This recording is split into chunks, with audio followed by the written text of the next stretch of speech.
आज हम जानेंगे 5 तरीके जिनके ज़रिए हम अपना बिज़नेस, अपना घर, अपनी गाड़ी को जलने से बचा सकते हैं। जी हाँ गाइस, 5 तरीके वो कौन से तरीके हैं आज वो डिस्कस करेंगे। सबसे पहले हम तरीका डिस्कस करेंगे कि हम फायर एक्सटिंग्विशर को कैसे चला सकते हैं। नंबर 2 पे हम डिस्कस करेंगे कि फायर क्या है और इसकी टाइप्स क्या हैं। नंबर 3 पे हम डिस्कस करेंगे फायर एक्सटिंग्विशर क्या है और इसकी टाइप्स क्या है। नंबर 4 पे हम डिस्कस करेंगे कि फायर एक्सटिंग्विशर को हम किस सीमत में खड़े होकर चला सकते हैं। और नंबर 5 जो कि सबसे इम्पोर्टेंट है वो ये पॉइंट है कि उसकी हम लोकेशन, फायर एक्सटिंग्विशर की लोकेशन को हम डिस्कस करेंगे। तो शुरू करते हैं हम अपनी वीडियो नंबर 1 से, जो कि हमारा method of use fire extinguisher है। वो हम फायर एक्सटिंग्विशर को हम कैसे इस्तेमाल कर सकते हैं। तो एक 4 स्टेप्स को अगर हम फॉलो करें, जो कि पास है, PASS पास, P से पुल द पिन, A से aim at the base of fire, के हमने आग की जड़ को निशाना बनाना है। और नंबर 3 पे है स्क्वीज द हैंडल, के हमने हैंडल को दबाना है। नंबर 4 पे है swipe the pipe right to left, left to right, के हमने आग की जड़ को निशाना बनाते हुए उस पे हमने झाड़ू फेरना है ताकि इजीली जो है हम लगी हुई आग को बुझा सकें। तो गाइज ये मैंने आपसे पहला तरीका डिस्कस किया। अब गाइज हम अपने दूसरे स्टेप के बारे में बात करते हैं, जो कि आग क्या है और इसकी अकसाम। अब आग जो है गाइस 3 जुज से मिलकर बनती है। नंबर 1 ऑक्सीजन, नंबर 2 ईंधन, नंबर 3 हरारत। जहां पे ये 3 चीजें होंगी वहां पर आग लगने का अमल शुरू हो जाएगा। अगर इन 3 चीजों में से एक चीज भी खत्म हो जाएगी या उसकी सप्लाई को रोक दिया जाएगा तो आग जलने का प्रोसेस जो है वो बंद हो जाएगा। अब इन 3 चीजों का जहां भी आपस में मिलाप किया जाएगा वहां पर आग जलने का अमल शुरू हो जाएगा।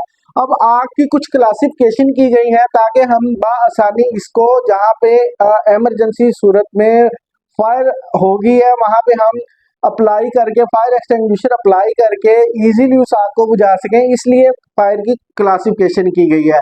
अब class A, B, C and D fire की क्लासिफिकेशन है। क्लास A में लकड़ी, कपड़ा, कागज, गत्ता। इन क्लास B में जितनी भी हमारी लिक्विड की फायर्स हैं वो क्लास B में कंसीडर करती हैं। और इसी तरह क्लास C की फायर जो है वो इलेक्ट्रिकल अप्लायंसेस को अगर फायर हो जाए या शॉर्ट सर्किट से अमले वजूद में आने वाली आग C क्लास फायर कंसीडर की जाती है। इसी तरह गाइस D क्लास फायर जो है वो किसी भी मेटल या धात को अगर आग लग जाए वो D क्लास फायर कंसीडर की जाती है। जी गाइस, ये हमारा दूसरा स्टेप था। अब हम डिस्कस करते हैं तीसरा स्टेप अपना, जो कि फायर एक्सटिंग्विशर के नॉलेज के बारे में है। फायर एक्सटिंग्विशर की मुख्तलिफ टाइप्स हैं जो कि नॉर्मल इंडस्ट्री में देखी जाती हैं या मार्केट में देखने में आती हैं। तो 3 टाइप्स के हम फायर एक्सटिंग्विशर जगह जगह लगे देखते हैं।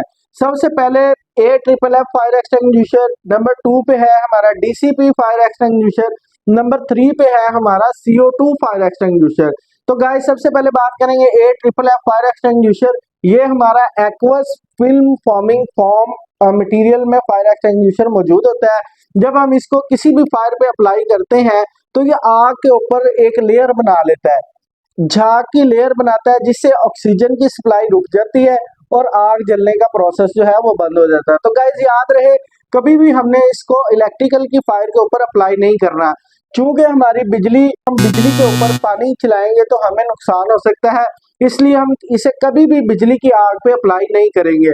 और इसके साथ साथ हम इसका डाया है या इसकी निशानी है उसका पता होना चाहिए। वो AFFF फायर एक्सटिंग्विशर की निशानी जो है वो पीला रंग या क्रीमी रंग होता है और गेज लगी होती है, साथ इसका पाइप लगा होता है। अब डिस्कस करते हैं दूसरा फायर एक्सटिंग्विशर, जो कि DCP dry chemical powder fire extinguisher. इसके अंदर पाउडर होता है, जैसे ही हम इसको फायर के ऊपर अप्लाई करते हैं तो ये पाउडर छोड़ता है, जिससे ऑक्सीजन की सप्लाई रुक जाती है और आग जलने का प्रोसेस जो है वो बंद हो जाता है। अब इसकी कलर कोडिंग जो है वो नीले रंग से की जाती है। गेज प्लस पाइप लगा होता है। अब हम इसको ऐसी जगह भी अप्लाई कर सकते हैं जहां हमें फायर एक्सटिंग्विशर की समझ नहीं आ रही, यहाँ हम कौन सा फायर एक्सटिंग्विशर यूज। 3 पे हम डिस्कस करेंगे CO2 फायर एक्सटिंग्विशर। तो गाइज इसकी कलर कोडिंग ब्लैक कलर से की गई लगी होती और पाइप की जगह हॉर्न लगा होता है। ये हॉर्न क्यों लगा होता है? क्योंकि इसके अंदर से इंतहाई ठंडी गैस निकलती है। अगर इसके आगे पाइप लगाया जाएगा तो वो हमारे हाथ को जला सकता है, इसलिए इसके आगे हॉर्न लगा होता है प्लास्टिक का, जिसको हम पकड़कर बआसानी कहीं भी लगी हुई आग को बुझा सकते हैं। CO2 बेसिकली हम इलेक्ट्रिकल अप्लायंसेस या सी टाइप फायर के लिए इस्तेमाल करते हैं। इसको हम B class and C class पे इस्तेमाल कर सकते हैं। इसके बाद नंबर 4 स्टेप हमारा है कि हमने फायर एक्सटिंग्विशर अप्लाई करने से पहले हमने हवा का रुख चेक कर लेना है कि हवा का जिस तरफ रुख होगा उससे हमने अपोजिट डायरेक्शन में खड़े होकर फायर एक्सटिंग्विशर को इस्तेमाल करना है। अगर हम अपोजिट डायरेक्शन में खड़े होकर फायर एक्सटिंग्विशर को यूज करेंगे तो हम बआसानी कहीं भी लगी हुई आग को बुझा सकते हैं। गाइस याद रहे, फायर एक्सटिंग्विशर एक इब्तदाई आला है जिससे हम सिर्फ शुरू की आग को बुझा सकते हैं। इससे हम बहुत बड़ी आग लगी हुई आग को बुझा नहीं सकते।